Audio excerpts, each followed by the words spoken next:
أعوذ بالله من الشيطان الرجيم بسم الله الرحمن الرحيم قل يا أيها الكافرون لا أعبد ما تعبدون ولا أنتم عابدون ما أعبد ولا أنا عابد ما عبدتم ولا أنتم عابدون ما أعبد لكم دينكم ولي دين صدق الله العلي العظيم.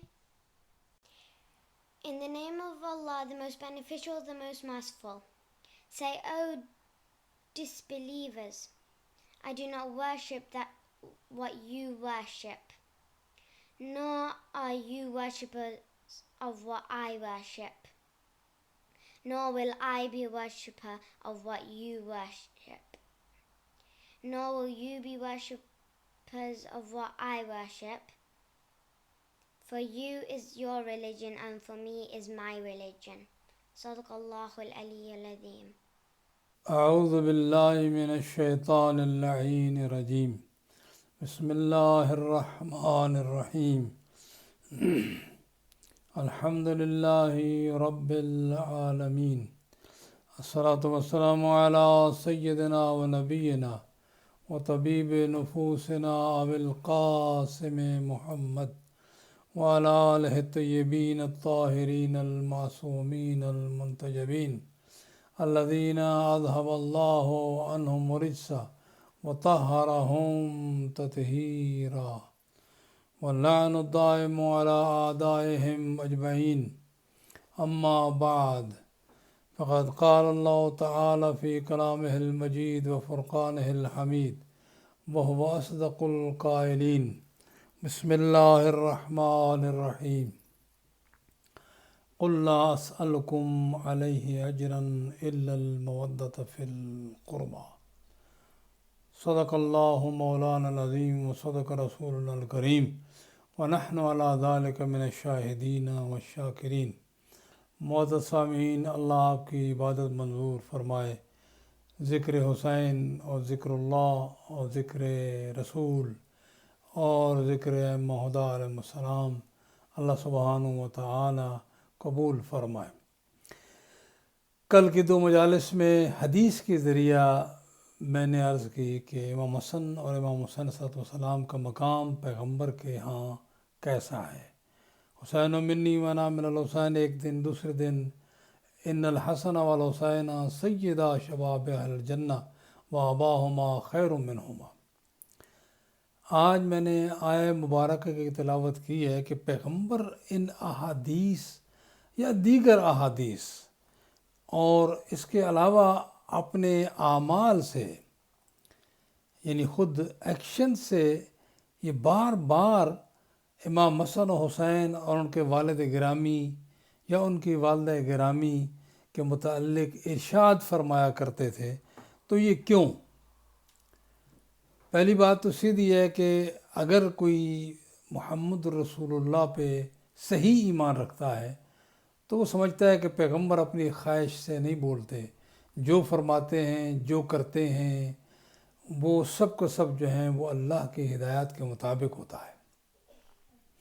پھر بھی قرآن مجید سے جو آیات مبارکہ جو ہیں وہ پیغمبر پر لازم قرار دیتی ہیں کہ ان ہستیوں کا وہ تعارف کرائیں.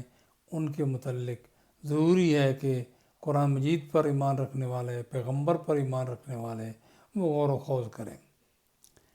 اس آیہ مبارکہ میں رب العالمین نے ارشاد فرمایا قل، کہہ دو. اس کا مطلب یہ جو پیغمبر فرمانے والے ہیں اس میں اللہ سبحانہ و تعالیٰ کا خصوصی مشیت اور حکم شامل ہے. جب فرمایا قل اور پھر فرمایا لا اسألکم علیہ اجرا الا المودۃ فی القربى، میں تم سے کوئی سوال نہیں کرتا، جو بھی اب تک خدمت سر انجام دی ہے میں تم سے کوئی سوال نہیں کرتا، الا المودۃ فی القربى، صرف میرے قریبیوں سے محبت کرو. تعویلات انسان کرنا چاہے تو ہر مرحلے پر ہر بات میں تعویل کر سکتا ہے، لیکن تعویل کی ضرورت تب پیش آتی ہے ادھر ادھر جب ہم نے خود فیصلہ کرنا ہے کہ اللہ کا مطلب کیا ہے۔ جب اللہ کے پیغمبر بتائیں گے کچھ پھر وہی مطلب ہے، پھر ہماری تعویلیں کام نہیں کرتی۔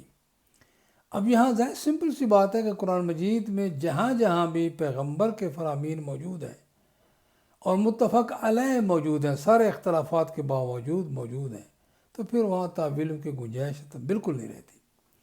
تو یہاں پیغمبر سے حکم ہوتا ہے، پیغمبر کو حکم ہوتا ہے رب العالمین کی طرف سے کہ آپ ان سے کہیں کہ کوئی اجر رسالت نہیں میں تم سے لینا چاہتا، توقع نہیں رکھتا، صرف ایک بات ہے جو آسان ترین فعل ہے، وہ قریبیوں سے، میرے قریبیوں سے محبت رکھو۔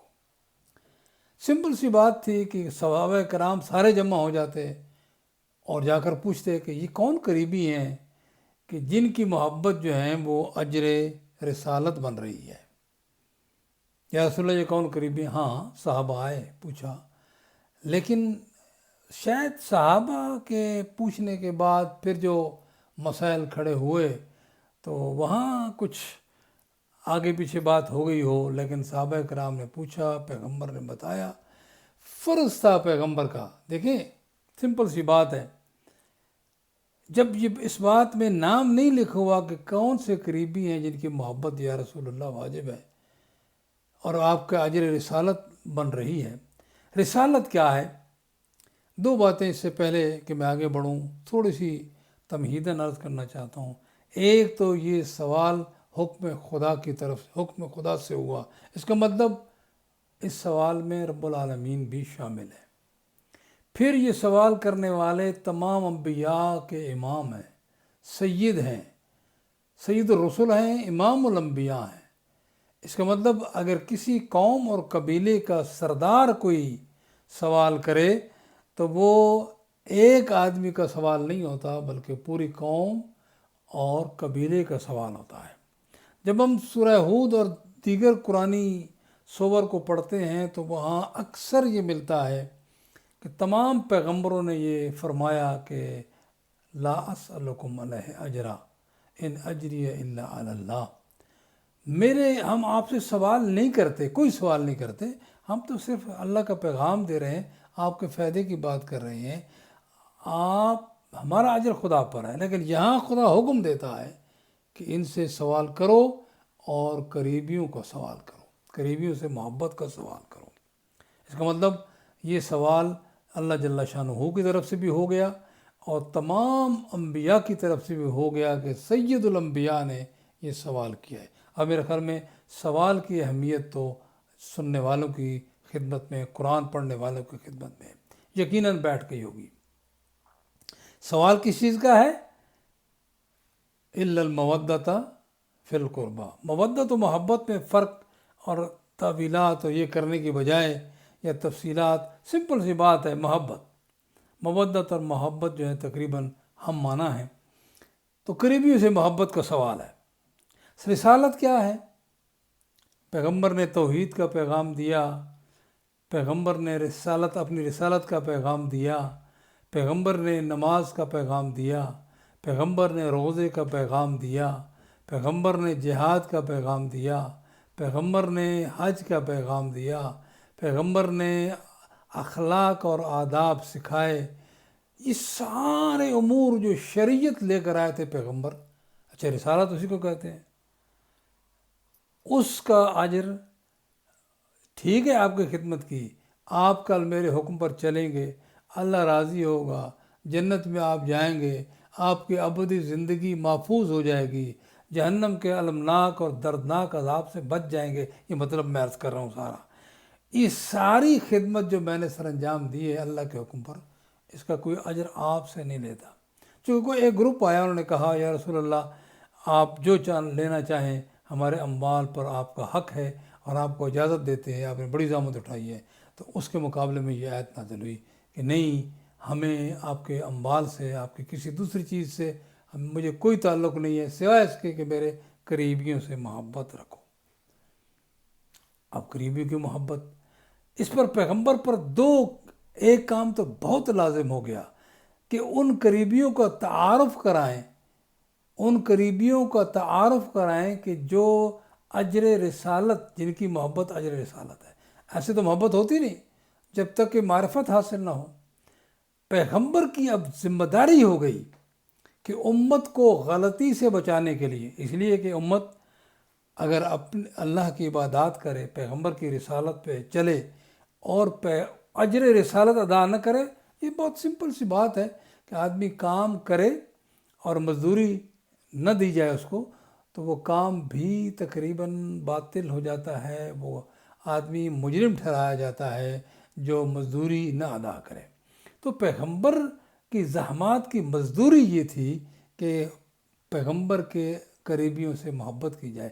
اب یہ بات قرآن مجید کی طرف سے، سوال اللہ کی طرف سے، سوال سارے انبیاء کی طرف سے، خود سید الانبیاء کی طرف سے، اب تعارف پیغمبر پر واجب ہو گیا. ایک دو حدیثیں نہیں، میں نے تو صرف 2 حدیثیں پڑھی ہیں، 20 حدیثیں ہیں جو قطع و بروج سے بچ گئیں اور ہم تک پہنچی ہیں، جس پر پیغمبر نے اپنے عزیزوں یعنی قریبیوں کے تعارف کرایا. چونکہ پیغمبر پر لازم ہو گیا، امت کو بچانا ضروری ہو گیا کہ امت کے اعمال ضائع نہ ہوں، امت کے جو ہیں وہ کوششیں ضائع نہ ہوں. پیغمبر پر لازمی ہو گیا کہ تعارف کرائیں. بات سمجھ آ گئی، آسان ہے سمجھنا بات، کوئی اتنی لمبی چوڑی تمہید، اتنے بڑے لمبے چوڑے مقدمات کی ضرورت نہیں ہے. پیغمبر نے تعارف کرایا. صحابہ کرام نے پوچھا، جناب سلمان فارسی نے پوچھا، جابر بن عبداللہ نے انصاری نے پوچھا، دیگر صحابہ نے پوچھا، یا رسول اللہ من ہم، یہ کون ہیں کہ اللہ نے آپ کے ساتھ ان کی محبت ہمارے اوپر لازم قرار دی ہے. کسی نے تو کہا ان کی اطاعت لازم قرار دی ہے. تو پیغمبر نے بہت سمپل انداز میں فرمایا کہ یہ میرا بھائی علی ہے، بیٹی فاطمہ ہے، میرے بیٹے حسن و حسین ہیں. بس. اب یہ محبت، اس سے علماء یہ استفادہ کرتے ہیں کہ یہ محبت ایسے نہیں جی میں محبت کرتا ہوں ان سے، یہ اطاعت مراد ہے اس سے کہ پیغمبر ان کی اطاعت کا حکم دے رہے ہیں، تب اجر رسالت.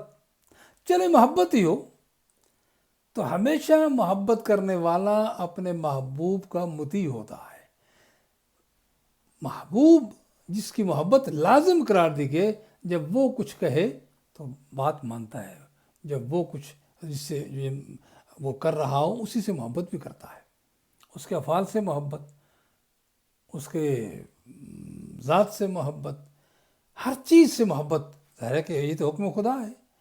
ویسے بھی یہ ہستیاں جو ہیں، ان کے کردار اور ان کا اخلاق اتنا بلند تھا پیغمبر کے اخلاق کی طرح، وہ خود مجبور کرتا تھا انسانوں کو کہ ان سے محبت کریں. لیکن یہ تو ضرور واجب ہو گیا، اجر رسالت ہو گئی ان کی محبت.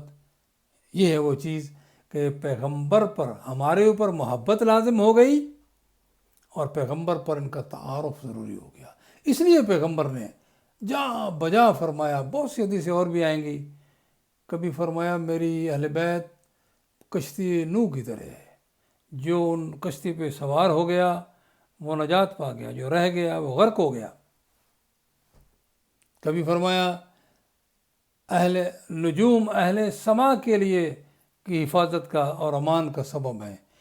میری امت فرقے سے بچانے کے لیے، فرقہ بازی سے بچانے کے لیے، تفرقہ سے بچانے کے لیے میری اہل بیت جو ہے وہ امان ہے.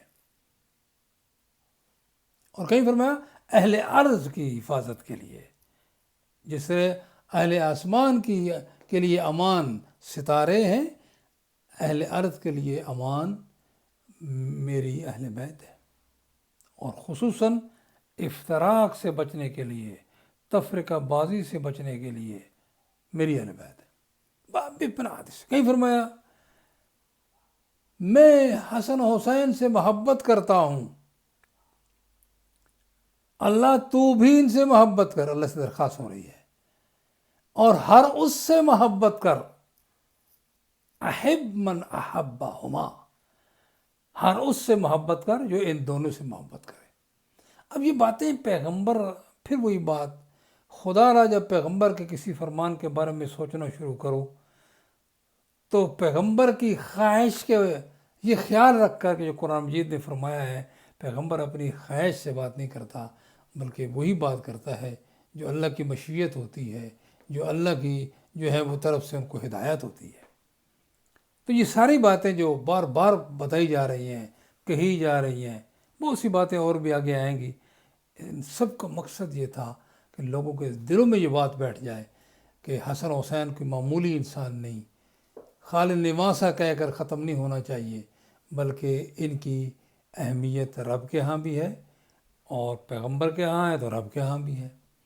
پیغمبر ان کی محبت کے دعوے کر رہے ہیں، انی احبہما، میں ان دونوں سے پیار کرتا ہوں، احبہما، تو بھی ان سے محبت کر، اور ہر اس سے محبت کا جو ان سے محبت کرے۔ آج کوئی مسلمان یہ کہہ ہی نہیں سکتا کہ میں ان سے محبت نہیں کرتا، میں ان سے محبت نہیں کرتا، لیکن ایک بات ضرور ہے کہ محبت کا ایک پہلا تقاضا یہ ہوتا ہے کہ جس سے محبت ہو، اور اتنی محبت جو واجب محبت ہو، تو کم از کم ان کے دشمنوں سے اعلان برات ہونا چاہیے۔ اگر یہ نہ ہوگا تو محبت کسی کام کی نہیں، دشمنوں سے بھی، اور پھر ان سے محبت کا بھی دعویٰ، یہ بات جو ہے وہ قابل قبول نہیں ہے، انسانی اصولوں کے خلاف ہے، محبت کے اصولوں کے خلاف ہے، انسانی عقل و منطق کے خلاف ہے کہ اگر آپ کہیں کہ جی آپ سے محبت ہے تو جو آپ کے بچوں کا دشمن ہے یا آپ کا جو دشمن ہے وہ اس سے بھی محبت ہے، یہ نہیں ہو سکتا۔ لہذا یہ فیصلہ کرنا پڑے گا، یہ فاصلہ طے کرنا پڑے گا، یہ فیصلہ کرنا پڑے گا کہ جو نظر آیا کہ ان کا دشمن ہے ان سے ہم الگ ہیں۔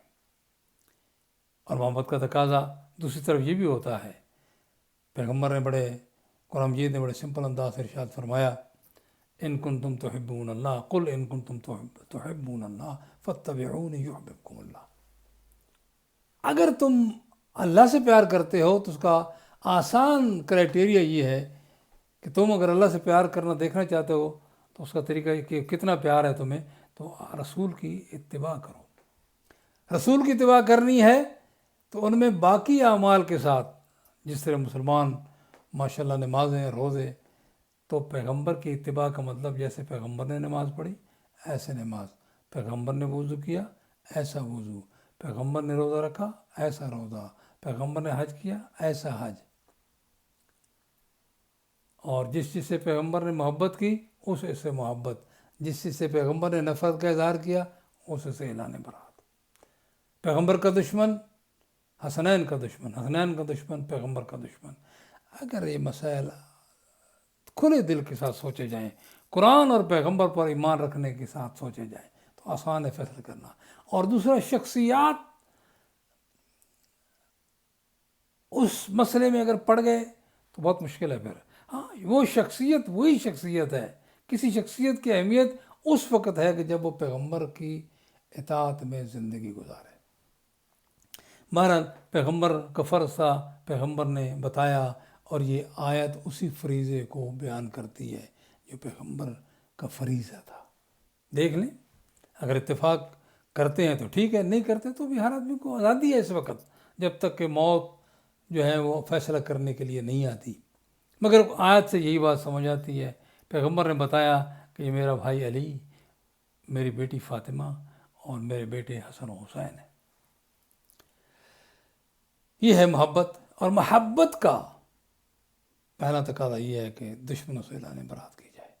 اور یہ جو کوئی اگر حسین سے لڑنے کے لیے آئے وہ دوست ہے یا دشمن، کوئی اگر حسن سے لڑنے کے لیے آئے دوست ہے یا دشمن، کوئی علی علیہ السلام سے لڑنے کے لیے آئے وہ علی کا دوست ہے یا دشمن ہے۔ عزیزان گرامی، امت سے میں ایک جملہ کہا کرتا ہوں، اس پہ بھی توجہ فرمائیے، امت کا امتحان ہوا رسول کی اہل بیت کے ذریعہ، کیا وہ محبت کرتے ہیں یا نہیں کرتے، پیغمبر کی بات سنتے ہیں کہ نہیں سنتے۔ اس پہ امت فیل ہو گئی اور فیل ہو سکتی ہے۔ جو بھی آج بھی اگر وہ ان ہستیوں سے محبت نہیں کرتا اور ان کے دشمنوں سے اعلان برات نہیں کرتا، وہ فیل ہو گیا۔ اس لیے کربلا کا واقعہ بیان ہوتا ہے بار بار، ہم ناچیز گناہ گار ہم اس لیے بیان کرتے ہیں تاکہ لوگ پیغمبر کی محنت کا جواب دیں اور رسالت کے سے استفادہ کر کے اگر وہ چاہتے ہیں کہ ان کی جنت بن جائے تو حسنین شریفین سے محبت کریں۔ لیکن ہمارا رونا، ہمارا ماتم، ہمارے جلوس صرف اس لیے ہے کہ لوگوں کو وارن کریں، بتائیں، انفارم کریں کہ حسین سے محبت کرنی ہے، اور جن لوگوں نے حسین کے خلاف اتنا بڑا اقدام کیا ان سے دور ہو جاؤ۔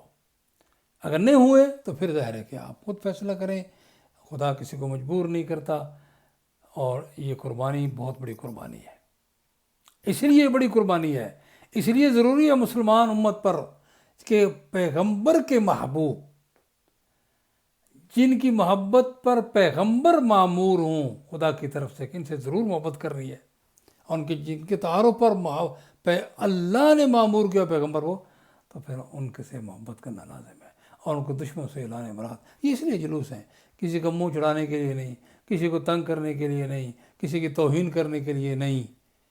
اس کی توہین ہو گئی جو حسین کی اس شہادت میں شریک ہے۔ کون کون شریک ہے؟ ایک تو ظاہر ہے کہ یزید، اس کو بھی لوگ برات کرنے کی کوشش کرتے ہیں، نہیں یزید نے تو یہ نہیں کہا تھا کہ وہ قتل کر دو، چلیں جی آپ کی مرضی کی بات ہے۔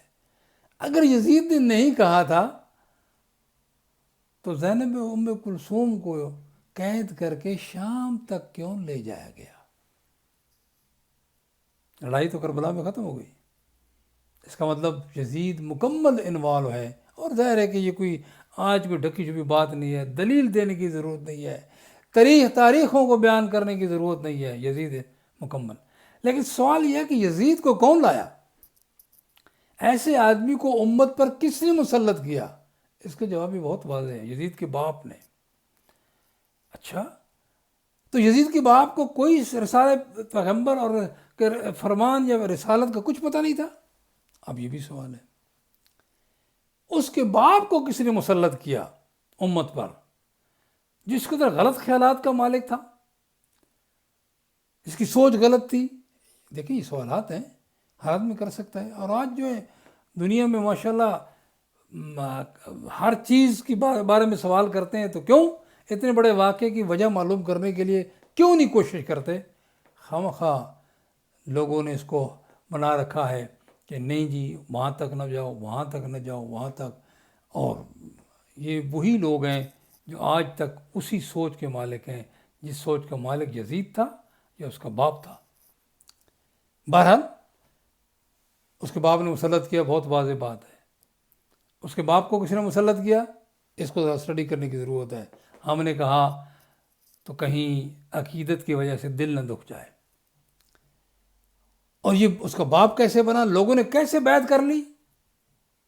ایک خلیفہ وقت کے خلاف جنگ کر کے، اور خلیفہ حق کے ساتھ جنگ کر کے، جو سنی شیعہ سوچ کے مطابق خلیفہ، شیعہ سوچ تو کہتی ہے کہ حضرت علی پہلے خلیفہ ہیں، سنی سوچ کہتی ہے جس کی بیعت ہو تو چلو چوتھے میں آ گئے۔ دونوں سوچوں کے مطابق خلیفہ ہیں، اس کے خلاف جنگ کی، اور پھر بھی جو ہے وہ رضی اللہ ہے۔ نہیں عزیزان گرامی، کوئی حرج نہیں، خدا رسول کو سامنے رکھو، اس لیے کہ قرآن بڑے لوگوں کے لیے اور نہیں ہے، اور آج کل ہم جیسے چھوٹے دور رہنے والے لوگوں کے لیے اور نہیں ہے، سب کے لیے ایک ہے۔ تو کچھ میں نے بتا دیا کہ یہ مسئلہ کہاں سے شروع ہوا، پھر تھوڑا سا اور آگے بڑھیں گے۔ آج اتنا کافی ہے کہ حسن و حسین امام حسین علیہ السلام کی محبت نبوت، اجر رسالت اور کار رسالت کا جو ہے جواب ہے۔ محمد رسول اللہ یعنی کلمہ پڑھنے کا جواب یہ ہے کہ ان سے بھی محبت کی جائے، ان سے محبت کی جائے، اور ان کے افعال اقوال پہ چلا جائے۔ ٹھیک، ایک تو یہ ہے۔ پھر دوسرا سوال دہراتا ہوں کہ کربلا تک بات کیوں پہنچی؟ اس کا مطلب بہت کام ہوا، کوئی ریڈیو ٹیلی ویژن اخبارات اس وقت نہیں تھی، لیکن مساجد نے کام کیا، حکومتوں نے کنٹرول کیا مساجد پر، اور انہوں نے نفرت پیدا کی۔ بتائیں 40 برس تک تقریباً حضرت علی پہ جمعے کے خطبے میں لعنت ہوتی رہی۔ کیا 40 برس تک اگر کسی بندے پر لعنت ہو جمعے کے خطبے میں، خطیب داڑھی کے ساتھ اور بڑے بڑے محراب کے ساتھ، تو کیا اس آدمی سے محبت ہو سکتی ہے؟ اس محبت سے دور کرنے والا یہ کون ہے جس نے خطبے میں حضرت علی پر لعن طعن جو ہے اس کا اجرا کرایا؟ اور تھوڑا سا آگے بڑھیں گے آرام سے، تو یہ محبت جنگ صفین میں فوجیں لے کر کون آیا؟ حضرت علی کو قتل کرنے کے لیے، حضرت علی کو گرفتار کرنے کے لیے، خلیفہ وقت کو ختم کرنے کے لیے یزید کا باپ تھا۔ اس سے اگر آپ نے کوئی ڈرنا ہے، بولنا ہے، تو پھر آپ کی مرضی کی بات ہے۔ یزید کو موقع ملا، حیران ہوتا ہوں کہ 10ویں کے روز امام حسین علیہ السلام نے تعارف کرایا، بتاؤ اس زمین پر نبی کی بیٹی کا کوئی بیٹا ہے؟ سب نے کہا نہیں، آپ ہیں۔ پھر مجھے قتل کیوں کرتے ہو؟ کیا میں نے کسی کو قتل کیا ہے؟ کیا میں نے جو ہے وہ کوئی جرم کیا ہے؟ لیکن اتنے بے ضمیر ہو چکے تھے مسلمانوں کو، اتنا جو ہے، اور یہ نہیں ہے کہ یہ ہر جگہ یہ تھا کہ اس قدر یہ تو میں کربلا میں عرض کر رہا ہوں۔ آپ بتائیں کہ حسین علیہ السلام 4 شعبان تک پہنچے مکہ میں، مکہ مکرمہ میں حاجی شروع ہو جاتے ہیں، اور شوال میں بالخصوص، پھر ذیقعد میں، ذی الحج تک رہے امام حسین علیہ السلام۔ حجاج آئے، تعارف کرایا، بتایا، مسائل پوچھے، ایک تعلق قائم ہوا، لیکن بس ایسے جیسے حسین علیہ السلام ہیں جی۔ ان بندوں کی محبت دین اسلام کا اور محبت اہل بیت کا اس وقت پتہ چلا جب حسین علیہ السلام میں لوگ منا کی طرف جا رہے ہیں 8 ذی الحجہ کو، حسین نے احرام بدل لیے اور مکہ چھوڑنا شروع کر دیا۔ حقیقتاً یہ ایک ٹیسٹ تھا امت کے افراد کا، ان کے حج کا، ان کی نمازوں کا، انڈرسٹینڈنگ آف اسلام کا، کہ یہ کیا حسین چھوڑ رہے ہیں؟ 8 ذی الحجہ تک یہاں رہے، اور 8 ذی الحجہ کو چھوڑ کر جو وہ جا رہے ہیں، جس نے حج سکھایا ہے، جس کے نانا نے حج بتایا ہے، وہ آج حج کو چھوڑ کر جا رہے ہیں۔ سب لوگوں کو چاہیے تو یہ تھا کہ فضل رسول، آپ حج کریں گے تو ہم بھی کریں گے، آپ نہیں کریں گے تو ہم بھی نہیں کریں گے، اس لیے کہ آپ کے نانا نے حج سکھایا ہے۔ لیکن یقین جانے کوئی ٹس سے مس نہیں ہوا، سوائے ابن عباس آئے اور انہوں نے کہا کہ آپ نے جو جانے کا ارادہ کر لیا ہے کوفہ کی طرف، کربلا عراق کی طرف؟ فرمایا ہاں کر لیا ہے۔ اور پھر فرمایا تو پھر خواتین کو ساتھ لے کر نہ جاؤ۔ جب یہ امام صلی اللہ علیہ وسلم نے ان کو بھی ایک ان کے لیول کے مطابق جواب دیا، جناب سلمہ کو ان کے لیول کے مطابق جواب دیا، فرمایا یہ مجھے ان کو میں چھوڑ کر نہیں جا سکتا۔ جناب زینب کی آواز آئی یا بلایا ابن عباس کو، فرمایا ابن عباس تو مجھے اپنے بھائی سے جدا کرنا چاہتا ہے؟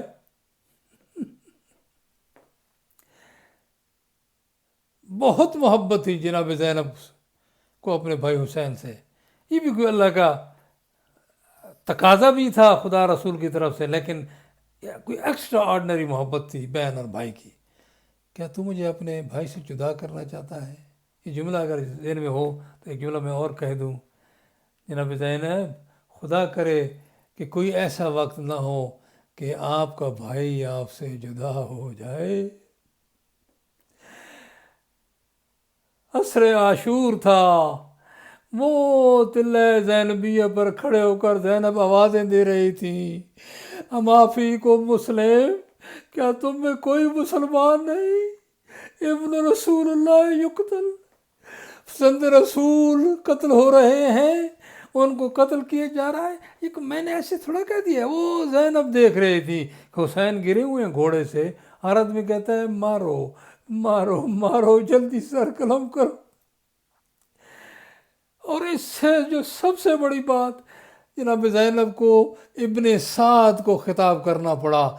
ابن سعد انت تنظر وجبن رسول اللہ یقتل، کیا تم دیکھ رہے ہو اور فرزند رسول قتل ہو رہے ہیں؟ کتنا مشکل کام تھا جناب زینب کے لیے، لیکن اس کو کیا اپنی ذمہ داری ادا کرنے کے لیے۔ عزاداروں، کربلا میں یہ قافلہ جب پہنچا 2 محرم کو، راستے میں بہت سے واقعات پیش آئے۔ ایک واقعہ جناب مسلم کی شہادت کی اطلاع ملی، اللہ اکبر۔ اس کے بعد راستے میں ایک جگہ جو پہنچے تو ہور کا لشکر ملا، پیاس سے 2-4 مرنے کے قریب۔ امام علیہ السلام نے، کریم ابن کریم نے سب اپنے عزیز و اقارب کو کہا، اپنے اپنے مشکیزوں کو کھول دو، ان کو بھی پانی پلاؤ اور ان کے گھوڑوں کو، سواریوں کو بھی پانی پلاؤ۔ اس کو کہتے ہیں ہیومن رائٹس کی پاسداری، انسانی اصولوں کی پاسداری۔ وہ آیا تھا قتل کرنے کے لیے، لیکن اس کو موت سے بچا لیا، اس کی فوج کو بتا لیا۔ شاید یہی اثر تھا کہ جب یہی بات تھی جس کا اثر تھا ہور پر۔ پہلے جب کہا، ہور نے روکا، امام علیہ السلام نے فرمایا سکلت کا امک، تیری ماں تیرے ماتم میں بیٹھے، تو میرا راستہ روکتا ہے؟ ہور نے کہا اگر میری ماں کا جس طرح آپ نے ذکر کیا ہے بھرے مجمع میں، اگر کوئی اور ذکر کرتا تو میں بھی اس کی ماں کا ذکر کرتا، لیکن حسین تیری ماں کا ذکر نہیں ہو سکتا سوائے درود و سلام کے، تیری ماں کا ذکر سوائے درود و سلام کے نہیں ہو سکتا۔ ہائے حسین، ہائے علی زین العابدین، اس وقت تیری کیا حالت ہوگی جب یزید کے مجمع میں، کوفہ کے دربار میں یہ کہا جاتا رہا ہوگا، ہاذہی زینب بنت علی، یہ زینب بنت علی ہے، یہ زینب بنت علی ہے۔ فرشتے پڑھی جا رہی تھی، بہت مصیبت تھی۔ سید علی، امام علی زین العابدین علیہ السلام کی معمولی مصیبت نہیں تھی۔ عزاداروں، اے محترم سامعین، حسین کی مصیبت پہ غور کرو، مسلمانوں کی حالت پہ غور کرو، ان کی سوچ کو بدلنے والوں کے متعلق سوچو اور اپنے آپ کو الگ کر لو، ورنہ وہ سارے حسین کے قتل میں شریک ہیں کہ جنہوں نے ڈائریکٹ انڈائریکٹ جو ہیں وہ اس کا سبب بنے۔ اللہ آپ کو اور ہمیں اس سے بچنے کی توفیق عنایت فرمائے۔ شکریہ، والسلام علیکم ورحمۃ اللہ وبرکاتہ۔